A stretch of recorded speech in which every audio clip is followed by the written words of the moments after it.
Hello दोस्तों, welcome back to our YouTube channel Guru Masti जीएनएमटी। दोस्तों, मैं पिछले क्लास सेशन में 375 तक का मस्ट वीवीआई ऑब्जेक्टिव क्वेश्चन करा दिया था और आज लाए हैं उससे आगे 376 से। तो आपका शायद वो पीछे वीवीआई ऑब्जेक्टिव क्वेश्चन नहीं देखे हैं तो कृपया इस चैनल के प्ले लिस्ट में जा कर के देख सकते हैं। तो चलिए आज का क्वेश्चन पर चलते हैं। आज 376 में है कि तंत्रिका तंत्र के क्रियात्मक इकाई को क्या कहते हैं। इसे भी पहले क्या करें, पहले वीवीआई मारें, क्योंकि एक क्वेश्चन बहुत ही हर एग्जाम में, अगर मतलब कि बोर्ड का एग्जाम में हर साल पूछ ही देता है, क्योंकि ज़्यादा भारी भी ना है लेकिन क्या कि कंफ्यूज वाला क्वेश्चन है। इसके पहला ऑप्शन में दिया है कि न्यूरॉन, ऑप्शन बी में mitochondria, option C chromosome and option D Golgi काय। तो क्या बोल रहा है, पहले यहाँ बोल रहा है कि तंत्रिका तंत्र के क्रियात्मक इकाई को, तो इसका राइट आंसर हो गया ऑप्शन ए अर्थात न्यूरॉन। इसी तरह से एक और क्वेश्चन होता है, यहाँ बोलता है किडनी या ब्रेक, शायद आगे दिया हुआ होगा। चलते हैं आगे। तो आगे है क्वेश्चन है 377 का कि किडनी के क्रियात्मक इकाई को क्या कहते हैं। दिया हुआ सही में किडनी को, पीछे क्या बोला, तंत्रिका तंत्र के। तो इसका ऑप्शन है पहला में कि माइटोकॉन्ड्रिया, ऑप्शन बी में है nephron, option C lysosome and option D इनमें से कोई नहीं। तो इसका राइट आंसर होगा ऑप्शन बी अर्थात नेफ्रॉन।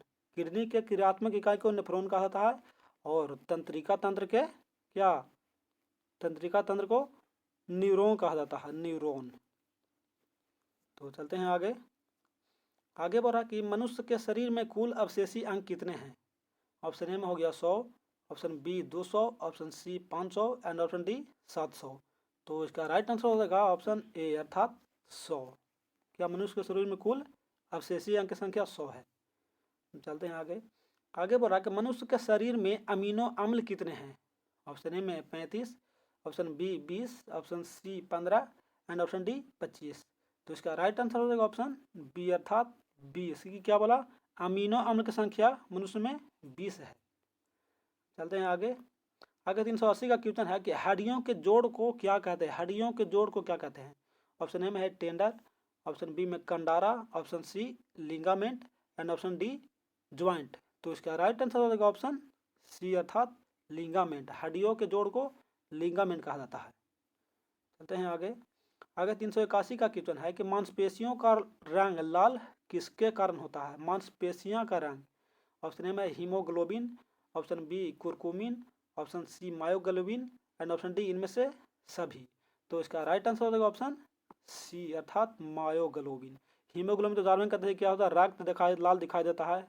और ये कुरकुमिन क्या बताए थे, कल बताए थे हल्दी।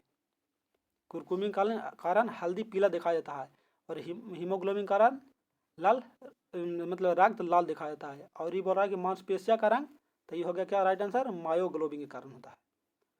चलते हैं आगे। आगे बोल रहा है कि ज्वर को कम करने के लिए उपयोगी दवा को क्या कहते हैं। ऑप्शन ए में हो गया प्रति अम्ल, ऑप्शन बी पीड़ाहारी, ऑप्शन सी ज्वरनाशी एंड ऑप्शन डी प्रतिजैविक। तो इसका राइट आंसर हो जाएगा ऑप्शन सी अर्थात ज्वरनाशी। ज्वर को कम करने के लिए ज्वरनाशी। तो हैं आगे। आपका अगला क्वेश्चन है कि ग्लूकोज निम्न में किस प्रकार का कार्बोहाइड्रेट है। ग्लूकोज क्या है, कार्बोहाइड्रेट है, लेकिन किस तरह का है। ऑप्शन ए में दिया monosaccharide, option B disaccharide, option C oligosaccharide and option D इनमें से सभी। तो इसका राइट आंसर हो जाएगा ऑप्शन ए अर्थात मोनोसैकेराइड। क्या है, ग्लूकोज मोनोसैकेराइड तरह का कार्बोहाइड्रेट है। तो चलते हैं आगे।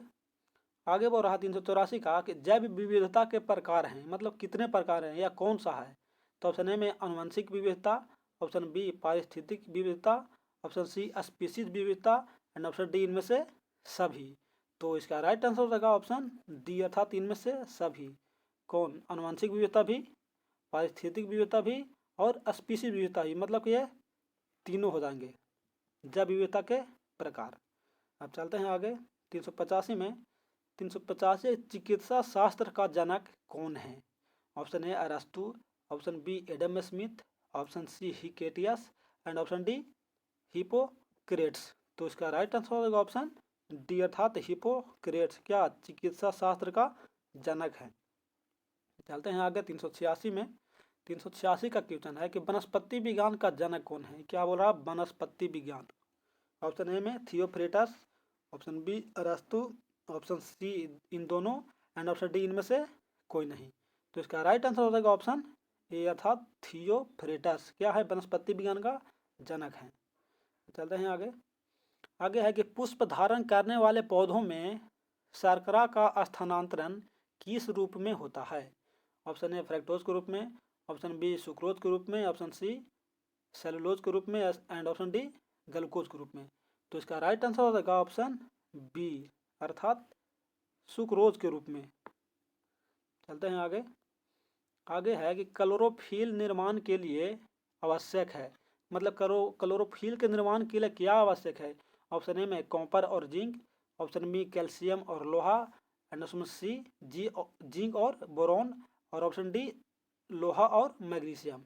तो इसका राइट आंसर हो जाएगा ऑप्शन डी अर्थात लोहा और मैग्नीशियम क्लोरोफिल निर्माण के लिए आवश्यक है। चलते हैं आगे। आगे है कि फलों को कृत्रिम ढंग से, मतलब प्राकृतिक नहीं, कृत्रिम ढंग से पकाया जाता है, किसके द्वारा पकाया जाता है? Option A methane, option B ethyl, option C acetylene and option D sodium chloride. तो इसका राइट आंसर हो जाएगा ऑप्शन सी अर्थात एसिटिलीन के द्वारा फलों को कृत्रिम ढंग से पकाया जाता है। अब अगला क्वेश्चन है आपका कि सबसे बड़ा बीज पाया जाता है, सबसे बड़ा बीज किसमें पाया जाता है? ऑप्शन ए हो गया रेफलेशिया में, ऑप्शन बी लोडोसिया में, ऑप्शन सी यूकेलिप्टस में एंड ऑप्शन डी कटहल में। तो इसका राइट आंसर हो जाएगा ऑप्शन बी अर्थात लोडोसिया में सबसे बड़ा बीज पाया जाता है। चलते हैं आगे। आगे कोशिका में भोजन या ग्लूकोज का ऑक्सीकरण कहाँ होता है? क्या बोल रहा है? ग्लूकोज का ऑक्सीकरण कहाँ होता है? तो ऑप्शन ए में है क्रोमोसोम्स में, ऑप्शन बी कोशिका द्रव्य में, ऑप्शन सी केंद्रक में एंड ऑप्शन डी माइटोकॉन्ड्रिया में। तो इसका राइट आंसर हो जाएगा ऑप्शन बी अर्थात कोशिका द्रव्य में भोजन या ग्लूकोज का ऑक्सीकरण होता है। चलते हैं आगे। आगे बोल रहा है 392 का कि प्रकाश संश्लेषण में ऊर्जा परिवर्तन का क्रम है, कौन सा परिवर्तन का क्रम है? ऑप्शन ए में विद्युत प्रकाश रासायनिक, ऑप्शन बी प्रकाश रासायनिक, ऑप्शन सी रासायनिक प्रकाश एंड ऑप्शन डी यांत्रिक प्रकाश। तो इसका राइट आंसर हो जाएगा ऑप्शन बी अर्थात प्रकाश रासायनिक। क्या बोला? प्रकाश संश्लेषण में ऊर्जा का परिवर्तन क्रम है क्या? प्रकाश रासायनिक। तो हैं आगे। आगे के अमरूद, टमाटर, केला, अमरूद, टमाटर, केला एवं बैगन उदाहरण है, किसका उदाहरण है? ऑप्शन ए सरस फल, ऑप्शन बी प्रबंधक कैप्सूल, ऑप्शन सी इनमें से कोई नहीं।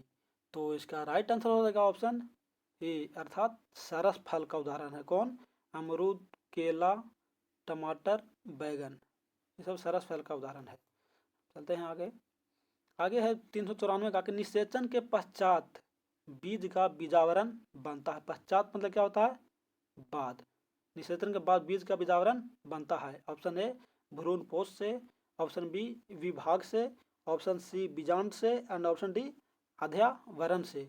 तो इसका राइट आंसर हो जाएगा ऑप्शन डी अर्थात अध्यावरण से क्या बीजावरण का बीजावरण मतलब बनता है।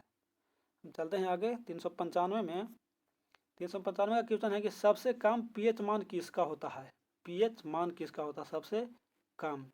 ऑप्शन ए में दिया है नींबू का, ऑप्शन बी जल का, ऑप्शन सी रक्त का एंड ऑप्शन डी शराब का।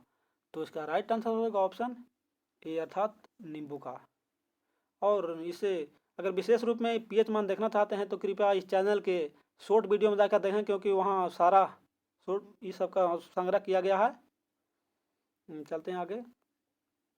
आगे है कि भारत में सबसे प्राचीन वृहद स्तरीय उद्योग है कौन सा है? ऑप्शन ए में इस्पात, ऑप्शन बी पाटसन, ऑप्शन सी कपास एंड ऑप्शन डी कागज। तो इसका राइट आंसर हो जाएगा ऑप्शन सी अर्थात कपास। क्या है? सबसे प्राचीन मतलब पुराना वृहद स्तरीय उद्योग है कौन? कपास। चलते हैं आगे। 97 क्वेश्चन है कि मनुष्य का वैज्ञानिक नाम, मनुष्य का वैज्ञानिक नाम क्या है? ऑप्शन ए में homo sapien, option B Rana tigrina, option C दोनों एंड ऑप्शन डी इनमें से कोई नहीं। तो इसका राइट आंसर हो गया ऑप्शन ए क्या होमोसेपियन। ये भी इस प्ले लिस्ट के शॉर्ट वीडियो में जाकर डाला हुआ है, पूरा जाकर देख ले सकते हैं एक बार। चलते हैं आगे। आगे बोल रहा है कि जापान में किस लाइकेन को सब्जी के रूप में खाया जाता है? लाइकेन को सब्जी के रूप में खाया जाता है कहाँ? जापान में। ऑप्शन ए में एंडोकार्बन, option B lichen, option C chitin and option D शैवाल। तो इसका राइट आंसर हो जाएगा ऑप्शन ए अर्थात इंडोकार्बन को जापान में लाइकेन यानी सब्जी के रूप में खाया जाता है।